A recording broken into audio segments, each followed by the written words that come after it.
السلام عليكم ورحمة الله وبركاته. خبجمتوتا هردفتوتا channel نائف تيوب.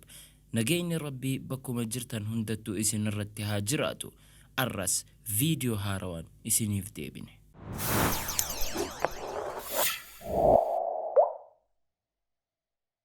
فريد قربادر دراخن هاتي إسا إيغا دعا با إساتي إسا قدفتي وان هند إسي إسا تدنگلافتي جالل إسي رحمة إسي هوري إسي تيفي وان قبد هند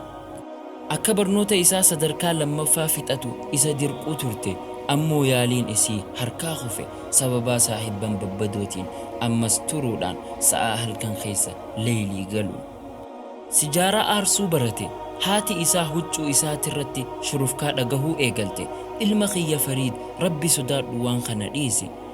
نما أمل إسا فكتا توري يرو هند ديبسان تاني هاد آف ديبسا إرى قدا واني إني دلقو هاد إسا دلتي الربسا لا حول ولا قوة إلا بالله صلاة إسي خيستي هدو خدتيف أكا ربين كجيلشو يوخان إسا أجيسي إسي هفورة فلجيسو هالي فريد هدو ججيرمي صاحبان ببدون حشيشة إيقلچيسن هدو هاد إيساتي دانگا دبرو إيقلي ني أرغا إميمان هاد إيسا خان دنگلو أمو قلبين إيسا هلافتو خا أرغو أمرين إيسا إسين قدتي خان إسين إيسا قدفتي إيغا أبان إيسا دوئي غرغار ستكاتو كلين قلوف إسي دوا رفنسا إسي هركسا حالا إسين إيتون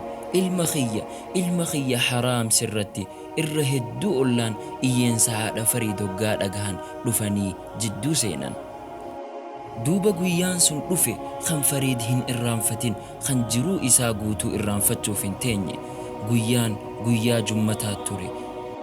إمامني قرصة خطبا قدا توري نمني مسجد توري أمو فريد سري إسارة توري تيسي قبني فتو توري مكيفان سأل لما دبري ganamni eega waan shayxaanni itti yaame hunda dalaganii faanti hashiishaa fi dhugaatii hanga yeroo sanii irran mul'atti.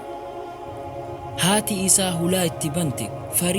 fariid sagalee laaftuu qalbii nama tuyxuun yaa ilma kiyya rabbii kee sodaadhu tuni jummaa afraffaa tan atin salaatini rabbiin qalbii tee si dukkaneessa.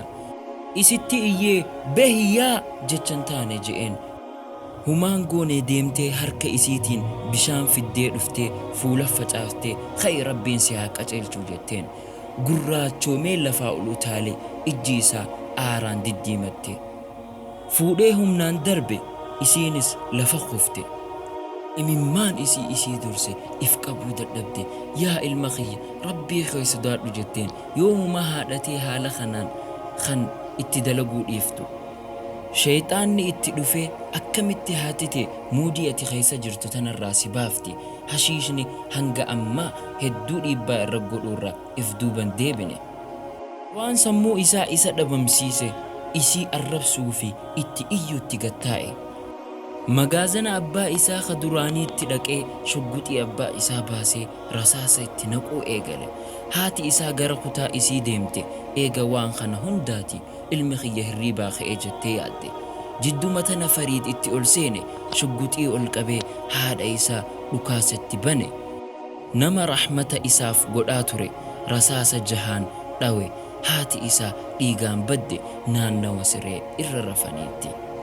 kan haati isaa irra keessee isa luisisaa turte hanga bakka gahutti kan isa irratti ifi qabdee rahmata godhaafii turte cinatti dhawee lafaan dhawe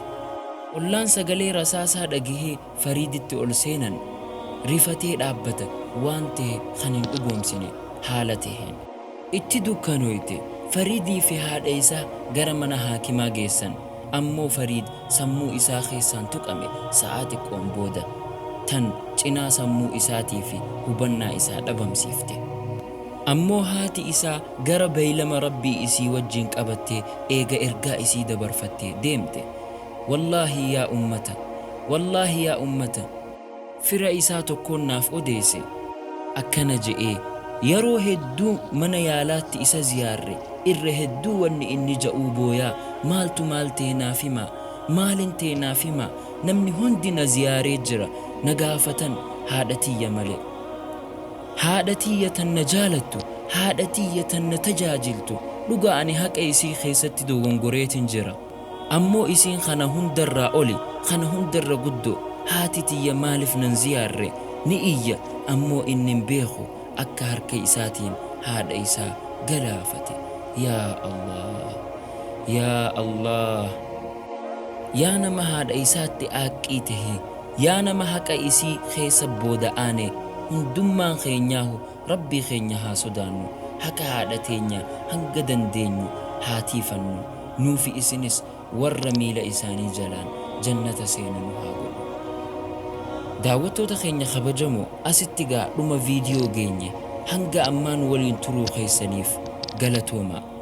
haarawa yoo taatan chaanaala keenya sabskraayib godhuun keessan nu gammachiisa. viidiyoon kunis yoo isinitti tole sheer godhaa. jazaakumullah. assalaamu alaikum.